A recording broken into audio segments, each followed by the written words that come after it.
I've told this story probably too many times, but when Jack Wyatt was 14 years old, he built a gasser. And he was too young to race it, so his buddy raced the car for him. At 14 years old, builds a hot rod, has his buddy racing it out there in Iowa. I think at Eddyville was the local racetrack that they competed at. But this guy's had it in his blood for so many years. And for Paul Lee, his first car was a Slant 6 Dart at Atco Dragway. Actually, fun fact, this is that same car for Jack Wyatt. They just put bigger tires on it. Yeah, I think he told me one time one of his major purchases as a kid was he went to the Chevy dealership and bought a set of camel hump heads for one of these motors he was building. So I don't think they have the camel humps on that anymore. No, they've changed those. That's Dart. All right, signal goes out. Fire them up, a little squirt of gasoline inside the injector, pull the mag wires off, and away we go with Funny Car Qualifying.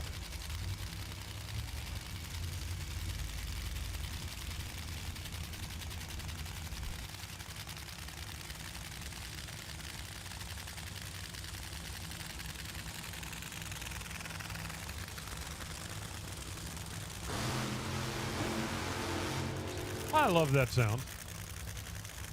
Fun fact.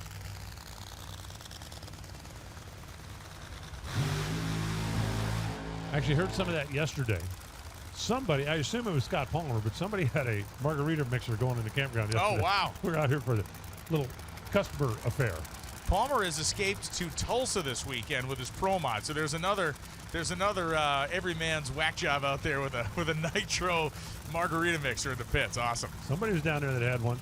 So Jack Wyatt, who's been doing this forever, and even though he doesn't climb behind the wheel as often as he probably would like, he comes to a lot of races. He's like everybody's favorite fill-in crew guy, right? It's like, oh, well, my clutch guy's, his wife's having a baby, or he's got COVID, or he's got, hello, Mr. Wyatt, can you come in and handle, basically any job there is on the team. And he's asked those questions because not only can he do them, he can do them properly, and that's really the end of the day. He's a reliable guy, and he takes pride in his work. And for Paul Lee, it is a season of he hopes to be kind of rising. He has a phoenix painted on the hood of that car to represent kind of rising up from the depths of frustration. He has Jason Bunker on this car. He has Dustin Heim tuning this car now, and we have seen glimpses of this car being able to do the things we hoped it would do. It's just consistency's been their enemy. Now, Paul Lee is one of the cars out here that really the first run of the weekend seems to set the tone. Oh, yeah. He doesn't have to run low ET, but he has to go down a racetrack, make a good run, and that'll put a little extra pep in their step going in tomorrow. Seems like if they don't get that good first run, it kind of puts them behind right off the bat. That'll work. 402, 315 miles an hour.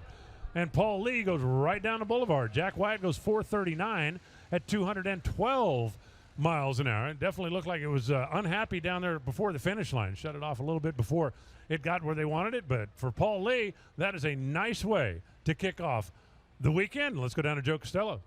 Down here with Dustin Heim, he and Jason Bunker working on this car. That's pretty good right off the trailer. What about you? What do you think? Yeah, we just wanted to come out here and make a representative run, A to B, that was good. We were trying for like a 97, 98, but, we'll take it for something for tomorrow. So. A work in progress. That's right. Thank you.